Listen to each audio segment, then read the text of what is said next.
자, 봉독합니다. 안식 후 첫날 새벽에 이 여자들이 그 준비한 향품을 가지고 무덤에 가서 돌이 무덤에서 굴려 옮겨진 것을 보고 들어가니 주 예수의 시체가 보이지 아니하더라. 이로 인하여 근심할 때에 문득 찬란한 옷을 입은 두 사람이 곁에 섰는지라. 여자들이 두려워 얼굴을 땅에 대니 두 사람이 이르되 어찌하여 살아있는 자를 죽은 자 가운데서 찾느냐. 여기 계시지 않고 살아나셨느니라. 갈릴리에 계실 때에 너희에게 어떻게 말씀하셨는지를 기억하라. 이르시기를 인자가 죄인의 손에 넘겨져 십자가에 못 박히고 제3일에 다시 살아나야 하리라 하셨느니라 한데, 그들이 예수의 말씀을 기억하고 무덤에서 돌아가 이 모든 것을 열한 사도와 다른 모든 이에게 알리니, 이 여자들은 막달라 마리아와 요한나와 야고보의 모친 마리아라. 또 그들과 함께한 다른 여자들도 이것을 사도들에게 알리니라. 사도들은 그들의 말이 허탄한 듯이 들려 믿지 아니하나 베드로는 일어나 무덤에 달려가서 구부려 들여다보니 세마포만 보이는지라. 그 된 일을 놀랍게 여기며 집으로 돌아가니라. 아멘. 네, 오늘은 부활절입니다. 부활절이란 그 이름 그대로 예수님께서 다시 사신 것을 기억하는 날이죠. 근데 당연한 말이겠지만 우리가 부활만 기억해서는 안 됩니다. 무덤에서 부활하셨다, 죽음에서 부활하셨다, 이것까지 기억을 하셔야 됩니다. 이게 왜 중요할까요? 부활에 대한 믿음이라고 하는 것이 다만 하나님께서 예수님을 죽음 가운데서 살리실 수 있는 그 능력이 있다는 것만을 믿는 것이 아니기 때문입니다. 먼저 예수님의 죽음의 성격이 무엇인지를 아는 것이 우리가 부활을 이해하는 데 있어서 참으로 중요한 것이다라는 그런 의미죠. 그렇다면 예수님은 왜 죽으셨을까요? 사실 예수님은 죽을 이유도 없고 죽을 필요도 없으셨죠. 예수님과 죽음이라고 하는 것은 사실 서로 전혀 어울리지 않는 그런 내용입니다. 예수님은 하나님의 아들이시기 때문이죠. 근데 예수님이 죽으셨다라는 것은 우리와 같은 인간이 되셨다는 것을 전제하는 것 아니겠습니까? 그러면 왜 인간이 되셨습니까? 그리고 왜 인간이 되셔서 죽으셨느냐 하는 것입니다. 성경에서 예수님의 죽으심에 대해서 특별히 강조하는 것이 있는데요. 그것은 그냥 죽으셨다라는 것이 아니라 예수님께서 십자가에서 죽으셨다라는 사실입니다. 이것은 우리가 지난 특별 새벽기도회 기간 동안에 살펴봤던 내용이죠. 이것이 참으로 기독교의 핵심이다라고 말씀을 드렸습니다. 예수님도 공생의 기간 동안에 제자들에게 그렇게 누누이 말씀하셨고 나중에 사도들도 그것을 기독교 신앙의 중심으로 삼았다는 것을 생각했죠. 그리고 오늘 본문 7절에서도 여러분 보시면 천사가 그렇게 말하잖아요. 이르시기를 인자가 죄인의 손에 넘겨져 십자가에 못 박히고 제3일에 다시 살아나야 하리라 하셨느니라. 그렇죠? 십자가를 아주 중요한 예수님의 죽음 가운데 중요한 내용으로 담고 있다라는 것입니다. 그렇다면 예수님께서 죽으시는데 특별히 십자가에서 죽으셨다는 것은 무슨 의미일까요? 여러분, 당시에 십자가 형벌이라는 것은 우리가 아는 것처럼 가장 가혹한 형벌이라는 것을 알고 있죠.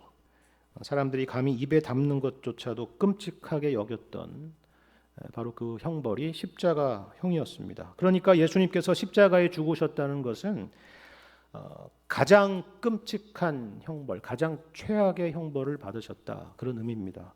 근데 이거보다도 더 본질적으로 중요한 의미가 있습니다. 여러분, 신명기 21장의 말씀을 보면 나무에 달린 자는 하나님의 저주를 받은 것이라 이렇게 말씀합니다. 그리고 성경은 십자가에 달린 것과 이 나무에 달린 것을 구분하지 않았습니다. 그러니까 예수님이 십자가에 죽으신 것은 하나님의 저주를 받은 것이다, 그런 말입니다. 여러분, 세상에서 그 어떤 최악의 상황을 생각하더라도 하나님의 저주라는 것보다 더 끔찍하고 더 잔혹하고 더 두렵고 가혹한 것은 없을 겁니다. 우리 주 예수님께서 친히 그 지옥의 고통을 겪으셨다라는 의미입니다. 그 죽음을 경험하셨다라는 것이죠. 그러면 왜 죄 없으신 예수님께서 하나님의 저주를 받습니까? 그것은 예수님 자신 때문이 아니라 우리를 위한 것입니다. 그래서 인류의 대표로 이 땅에 오셔서 우리의 모든 죄와 저주를 짊어지시고 십자가에서 죽으신 것입니다. 그래서 사도 바울이 갈라디아서 3장 13절의 말씀에서 이렇게 말씀하지 않습니까? 그리스도께서 누구를 위해서요? 우리를 위하여 저주를 받은 바 되사 율법의 저주에서 우리를 속량하셨으니 기록된 바 나무에 달린 자마다 저주 아래에 있는 자라 하였음이라 하는 겁니다. 바로 이런 이유 때문입니다. 우리가 부활을 기뻐하는 이유는 예수님의 죽으심이 전제되는 것이고요. 그 예수님의 죽으심이라고 하는 것은 율법의 저주, 곧 우리가 하나님을 거역한 것에 대한 형벌을 예수님께서 대신 받으신 것을 의미하기 때문에 그렇습니다. 그래서 여러분 여기 속량이라고 하는 표현이 있지 않습니까? 영어로 하면 리뎀션이죠. 속량. 무슨 말입니까? 예수님께서 십자가에서 우리의 모든 죄값을 지불하셨다. 치르셨다. 그런 의미입니다. 여러분의 통장 잔고에 있던 1만 달란트의 빚이 십자가에서 모두 다 탕감되었다는 의미입니다. 여러분의 모든 전과 기록이 모두 말소되었고 여러분은 용서받았고 이제는 죄인이 아니라 의인으로서 거룩한 하나님의 자녀로서 거듭나게 되었다는 의미죠. 이게 얼마나 엄청난 은혜입니까? 여러분 사단은 우리에게 죄를 짓도록 유혹하는 것만 하는 게 아니에요. 사단은 또한 우리에게 죄책감에 사로잡히게 만듭니다. 네가 그러고도 하나님의 자녀라고 할 수 있겠어? 그런 모습으로 하나님 앞에 설 수 있겠어? 천국은커녕 천국 문턱에도 못 가는 거 아니겠어? 그런 이야기를 하는 것이죠. 그러면 어떻게 할까요? 아니라고, 그렇지 않다고 항변할까요? 내가 늘 그러는 건 아니라고, 내가 그래도 좀 괜찮은 사람이라고, 내가 그래도 저 사람보다는 좀 낫지 않냐고 그렇게 말하실 거예요? 아니겠죠. 우리가 믿고 바라봐야 될 것은 우리 자신의 모습이 아니라, 우리가 아니라 오직 예수 그리스도의 십자가입니다. 나는 괜찮다, 나는 문제없다, 그런 자기 암시를 하라는 것이 아닙니다. 예수님께서 십자가에서 내 모든 죄를 완전하게 해결하셨다라는 것을 우리가 항상 믿음으로 바라봐야 된다라는 것입니다. 이처럼 우리 죄가 용서받았다는 것은 하나님께서 갑자기 우리에 대한 태도나 마음을 바꾸셨다는 그런 의미가 아닙니다.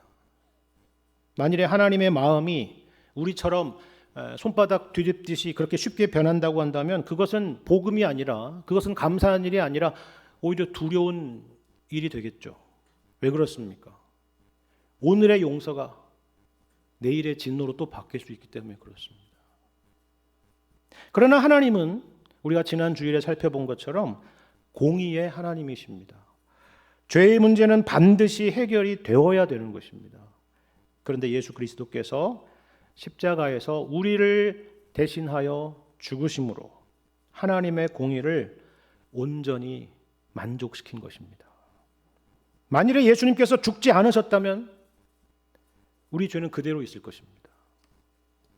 그렇기 때문에 예수님께서 십자가에서 죽으신 것은 그토록 중요한 것이고, 이런 의미에서 성경은 부활에 대한 말씀에 앞서서 예수님이 죽으셨다는 것에 대해서 그토록 분명하고도 명확하게 우리에게 말씀해주고 있는 것입니다. 여러분 오늘 본문 바로 앞부분의 내용을 한번 보시겠습니까? 여러분 가지고 계신 성경에서 23장 50절 이하의 내용을 여러분 잘 보시면요, 여기에는 두 인물이 등장하는데요. 한 사람은 누구냐 하면 산헤드린 공회의 멤버 중에 한 사람이었던 요셉이라고 하는 사람이고, 또 다른 사람은 갈릴리에서 예수님과 함께 왔던 여인들입니다. 여러분 52절을 보시면 이 아리마대 사람 요셉이 빌라도에게 찾아가서 예수의 시신을 요구하죠. 내가 예수님을 장사 지내야 되겠다라는 마음으로 요구를 합니다. 그런데 여러분, 빌라도가 누굽니까? 로마의 총독이었고 당시에 팔레스타인의 최고의 권력자 아닙니까? 그러니까 빌라도가 아무나 찾아가서 예수의 시신을 달라고 한다고 해서 내주지는 않겠죠. 아마도 당시에 이 요셉의 정치적인 위치 때문에 가능했을 것이다, 이렇게 생각을 할 수 있습니다. 그만한 위치였겠다 생각을 하는 거죠. 근데 그렇다고 할지라도 그냥 내줄 수는 없을 겁니다. 당연히 그렇겠죠. 빌라도도 당시에 이 예수를 둘러싼 논란이 얼마나 유대 사회에 뜨거웠는지를 잘 알고 있었기 때문입니다. 행여나 이 일로 인해서 잘못된 소문이나 유언비어가 퍼진다면 또 한 번 이 팔레스타인은 이 일로 인해서 소용돌이에 빠지겠죠. 그래서 어떻게 해요? 이미 십자가에서 로마 군인들이 예수님이 죽은 것을 확인했음에도 불구하고 마가복음의 말씀을 보면 백부장에게 지시해서 재차 확인시켰다라고 기록하고 있습니다. 정말 예수가 죽은 것이 확실하냐? 확인하라.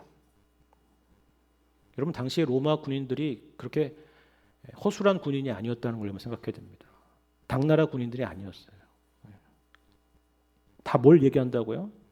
예수님은 이처럼 분명히 죽으셨다라는 것입니다.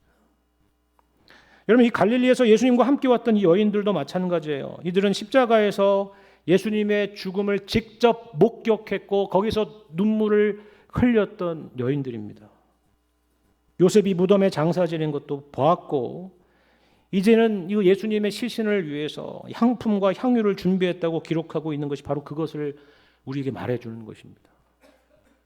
이 모든 것 역시 예수님의 분명한 죽으심을 우리에게 말해주고 있습니다. 근데 어디 이들 뿐이겠습니까? 오늘 본문에서도 보는 것처럼 심지어 사도들을 포함해서 그 누구도 예수님의 죽음을 의심하는 사람이 없습니다. 그건 이상한 것이 아니라 지극히 당연한 것이겠죠. 누가 여기서 부활이라는 걸 생각하겠습니까? 근데 여러분 보시면요, 예수님의 죽으심이라고 하는 이 절망적이고 어둡고 캄캄한 상황 가운데서도 뭔가를 하고 있는 사람이 보입니다. 그 사람이 바로 말씀드렸던 아리마대 사람 요셉과 갈릴리 여인들입니다.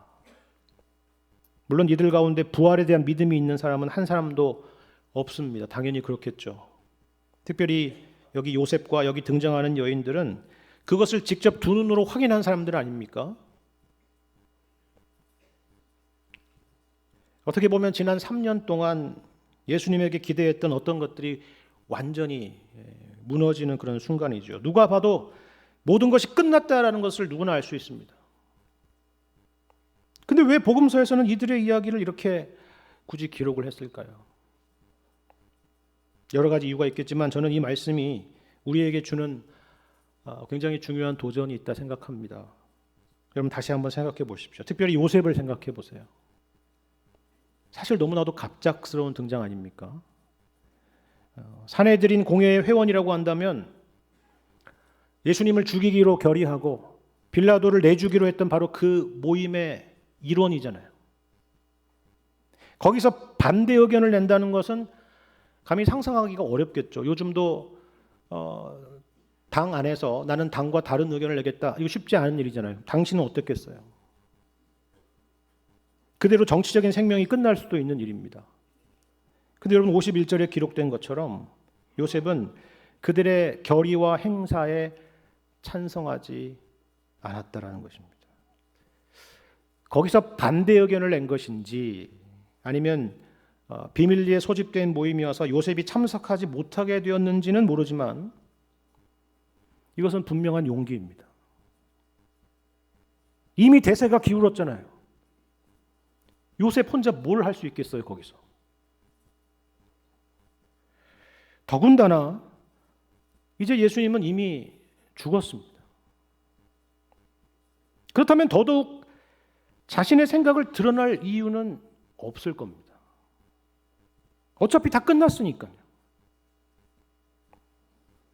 오히려 과거에 자기가 주장했던 일에 대해서 내가 그때는 예수라는 인물에 대해서 잘 몰라서 그랬던 것 같아. 내가 실수했지. 그렇게 이야기하는 것이 훨씬 나을 겁니다. 앞으로를 위해서는요. 그렇죠? 근데 여러분 어떻게 해요? 그 모든 두려움을 제쳐두고 앞으로 일로 인해서 어떤 불이익이 있을지도 생각하지 않고 심지어 빌라도를 직접 찾아가서 예수의 시신을 달라고 요청하는 것입니다. 마가복음에서는요, 특별히 여기에 당돌하게라는 표현을 덧붙였습니다. 용기를 냈다는 겁니다. 어떻게 이 일이 쉬웠겠어요? 여기에는 참 많은 의미가 있지 않겠습니까? 그리고는 정성을 다해서 예수님을 장사하죠. 여러분, 이 갈릴리 여인들도 마찬가지입니다. 절망과 슬픔을 뒤로하고 향품과 향유를 준비합니다. 그리고 그 준비한 향품을 가지고 무덤에 가는 것입니다. 저는 여기서 우리가 부활에 대해서 생각하는 것에 앞서서 우리가 기억해야 될 중요한 교훈이 있다고 생각합니다. 여러분이 교회에서 보면 이와 같은 사람들이 얼마나 귀한 사람들인지를 잘 알 겁니다. 넓게는 우리가 교회의 역사를 보면요, 소위 교회가 잘 나갔던 황금 시대도 분명히 존재했지만 사실 어두웠던 시대도 적지 않았습니다. 우리가 알지 않습니까? 그런데 그 가운데서도 언제나 여기 이 요셉과 이 갈릴리 여인들과 같이 행동한 사람들이 있었던 겁니다. 좁게 보자면 한 교회 안에서도 그래요.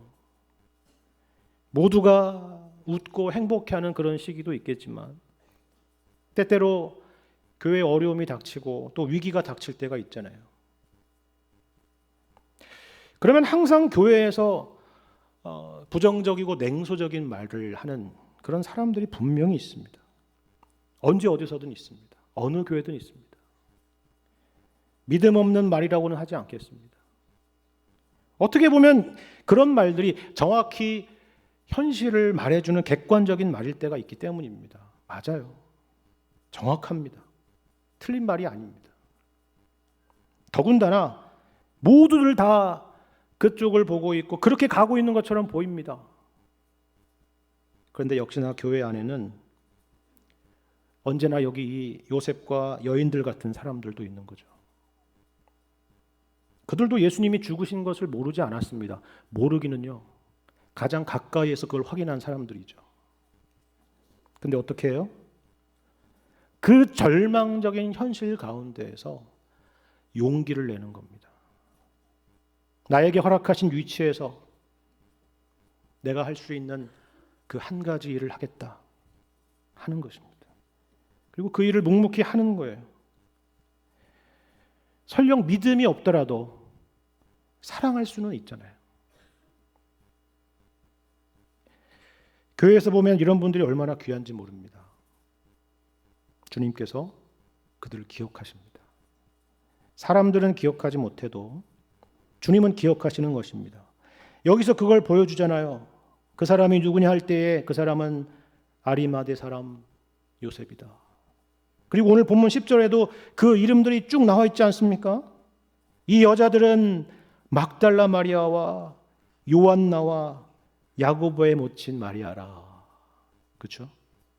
이 사람들은 베드로와 요한과 야고보와 안드레라. 이게 아니잖아요. 잘 나가던 사도들이 아닙니다. 늘 앞장섰던 그 사도들이 아니에요. 누구도 기억하지 않는 힘없고 연약한 여인들 뿐입니다. 그런데 이처럼 성경에 기록된 것입니다. 무슨 교훈인지 아시겠죠? 부정적인 말, 현실적인 말 누가 못하겠습니까? 그런 말들은 그 누구라도 밤을 새워서라도 할 수 있죠. 여러분 12정탐꾼 중에서 10명의 정탐꾼이 그러잖아요. 우리는 그들 앞에 메뚜기다. 얼마나 객관적이면서 은유적이면서 날카로운 지적입니까? 올해의 최고의 사설입니다. 하지만 하나님은 그런 현실 가운데서도 하나님의 약속을 붙들고 있는 갈렙과 여호수아를 기억하고 계신다라는 사실, 그것을 우리는 알아야 됩니다. 다만 긍정주의, 이상주의에 빠지지 않은 말이 아니에요. 아무리 우리 눈에 어두운 현실이 보인다 할지라도, 심지어는 예수님이 죽으신 그 현실을 만난다 할지라도, 우리 주님의 몸된 교회를 바로 이들처럼 사랑하실 수 있기를 바랍니다. 이처럼 예수님은 확실하고도 분명히 우리 죄를 위해서 죽으셨습니다. 그런데 역시나 예수님의 죽으심만이 전부라고 한다면 우리에게는 소망이 없을 것입니다. 그것은 반쪽일 뿐입니다. 왜냐하면 중요한 것은 바로 우리를 위해서 죽으신 예수님의 대속적인 죽으심을 과연 하나님께서 어떻게 받으셨느냐 하는가가 바로 우리의 운명을 결정하기 때문입니다. 그렇다면 우리가 예수님의 대속적 죽으심을 하나님이 받으셨다는 그 사실을 어떻게 알 수 있을까요? 여러분, 구약의 대속죄일을 기억하십니까? 이 대속죄일은 1년에 한 번 있었는데, 대제사장이 이스라엘의 온 백성들을 위한 속죄의 제사를 드리고 희생의 그 피를 가지고 그들을 대표해서 휘장을 넘어 지성소로 들어갑니다.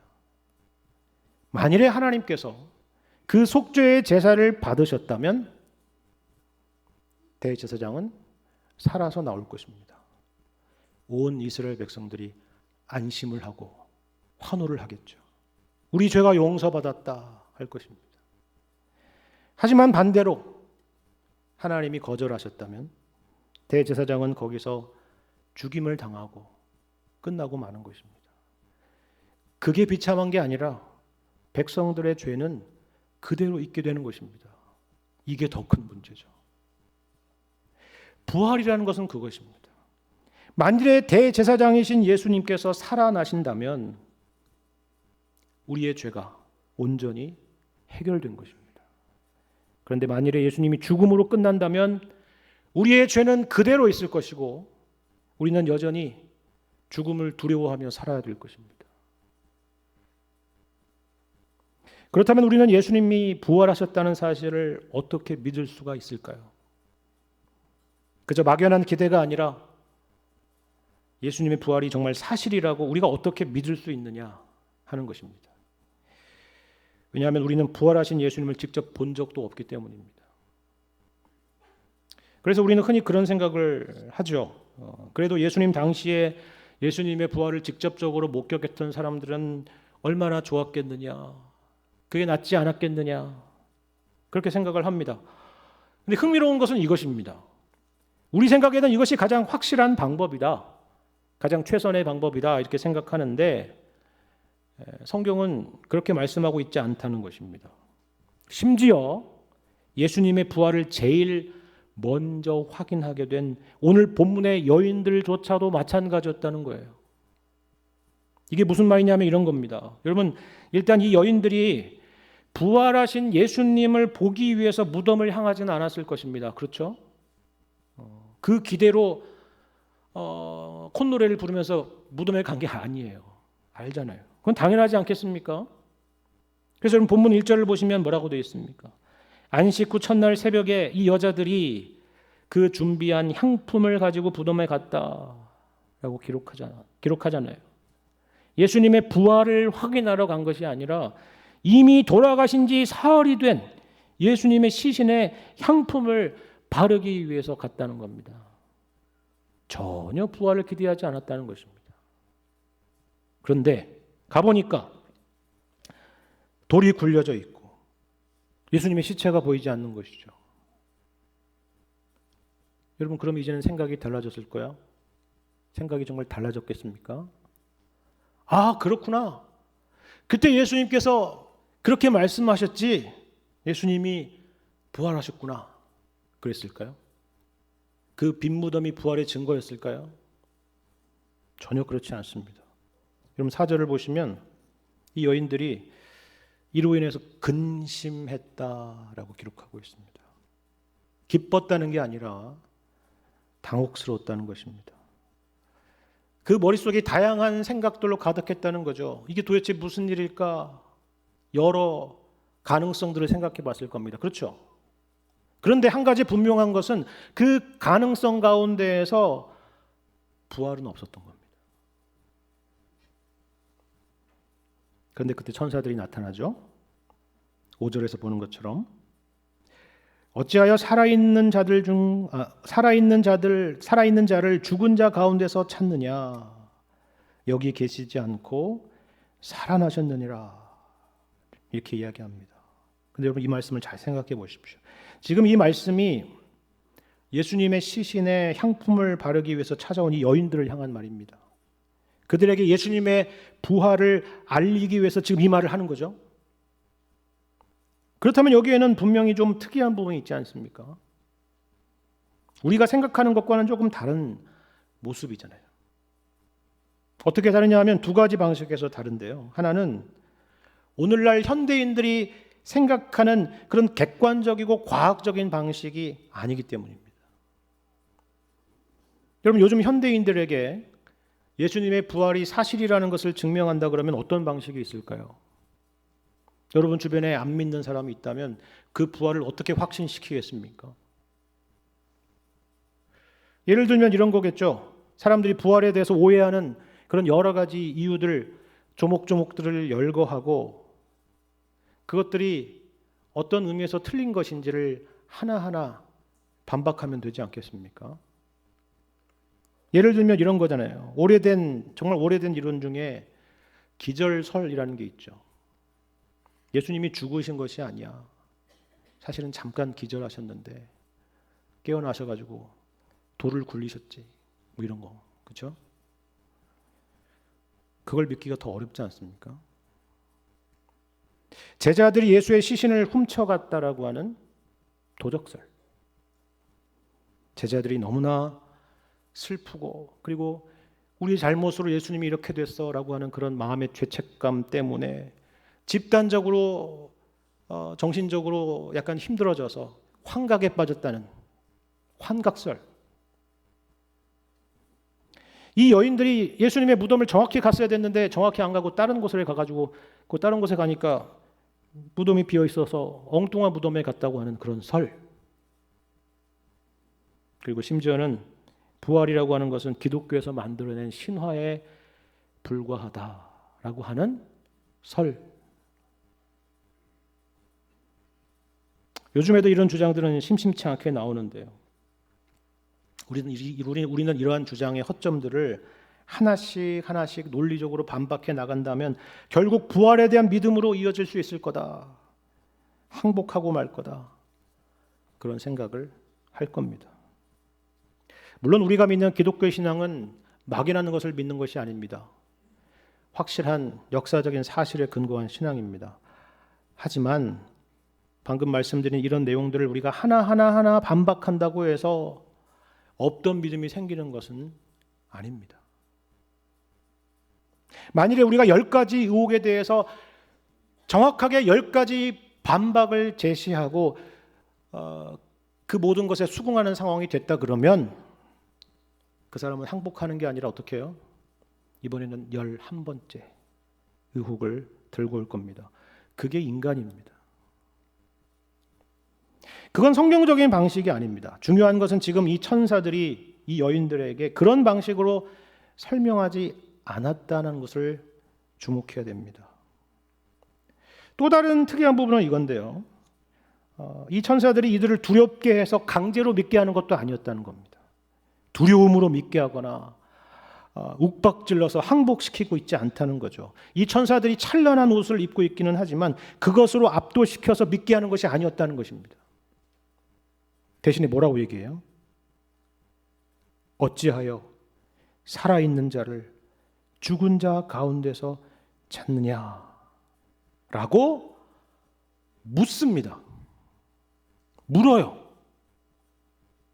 여러분 이 말씀이 마침표나 느낌표로 끝나는 것이 아니라 물음표로 끝나는 것이 참 놀랍지 않습니까? 여러분 질문이라고 하는 게 뭐예요? 생각해 보라는 거죠. 생각해 보라고. 그럼 뭘 생각할까요? 이어지는 말씀을 보십시오. 6절입니다. 여기 계시지 않고 살아나셨느니라. 갈릴리에 계실 때에 너희에게 어떻게 말씀하셨는지를 기억하라.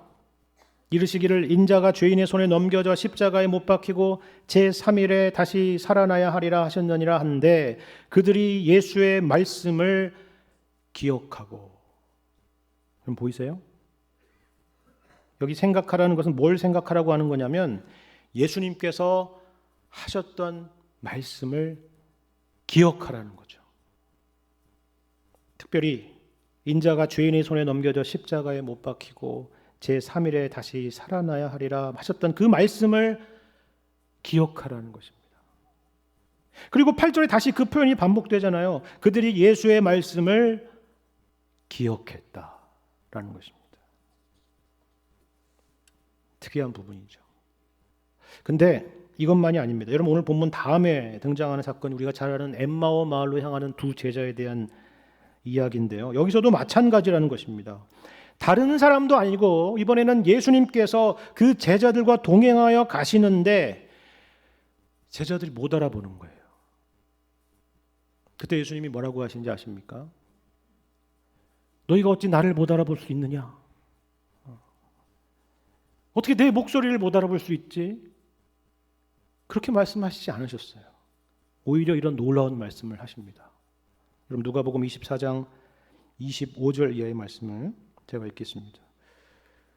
이르시되 미련하고 선지자들이 말한 모든 것을 마음에 더디 믿는 자들이여 그리스도가 이런 고난을 받고 자기의 영광에 들어가야 할 것이 아니냐 하시고 이에 모세와 모든 선지자의 글로 시작하여 모든 성경에 쓴 바 자기에 관한 것을 자세히 설명하시느니라.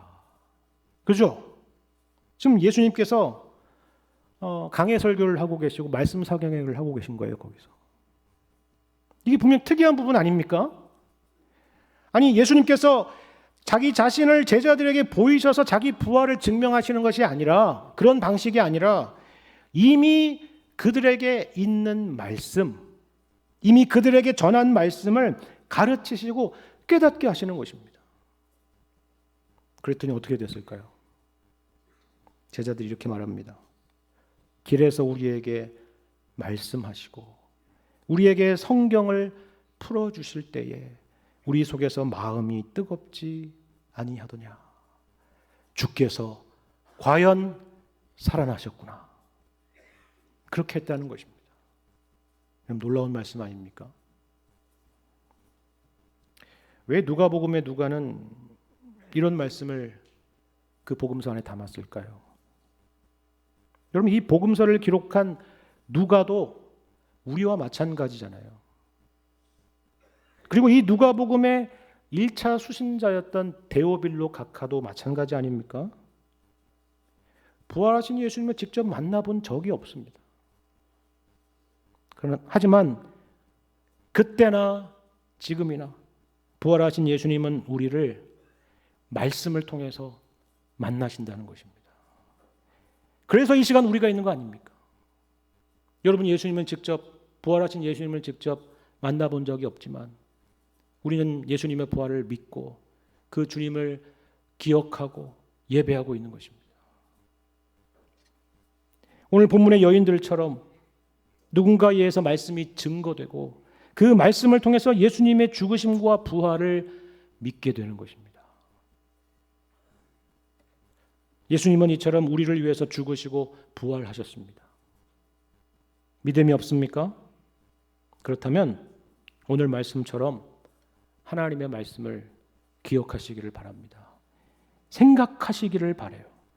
그리고 우리도 역시 이 천사들이 여인들에게 했던 질문 앞에 서는 거죠. 어찌하여 살아있는 자를 죽은 자 가운데서 찾느냐? 여러분 우리는 이 여인들처럼 사람이 살다가 죽는 것을 지극히 당연하게 여깁니다. 그렇지 않은 사람이 있습니까? 우리 중에 그 누구도 죽지 않은 사람이 없기 때문이죠. 우리가 모두 다 죄인이기 때문입니다.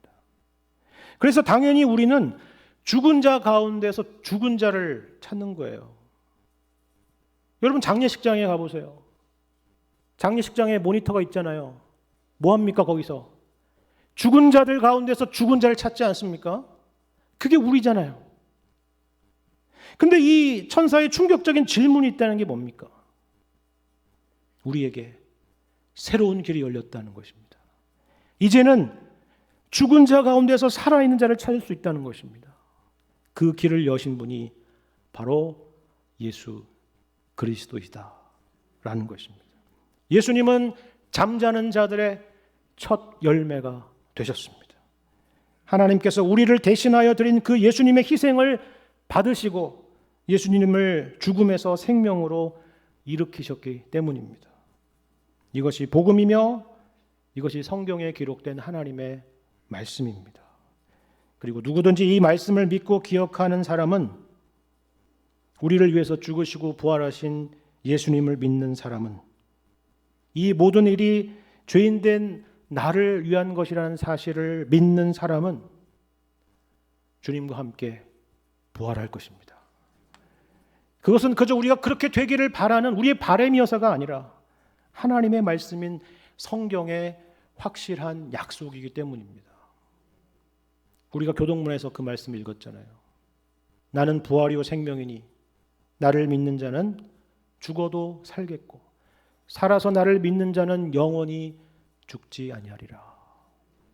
이 말씀 안에, 그리고 이 말씀 안에만 우리의 소망이 있음을 기억하시기를 바랍니다.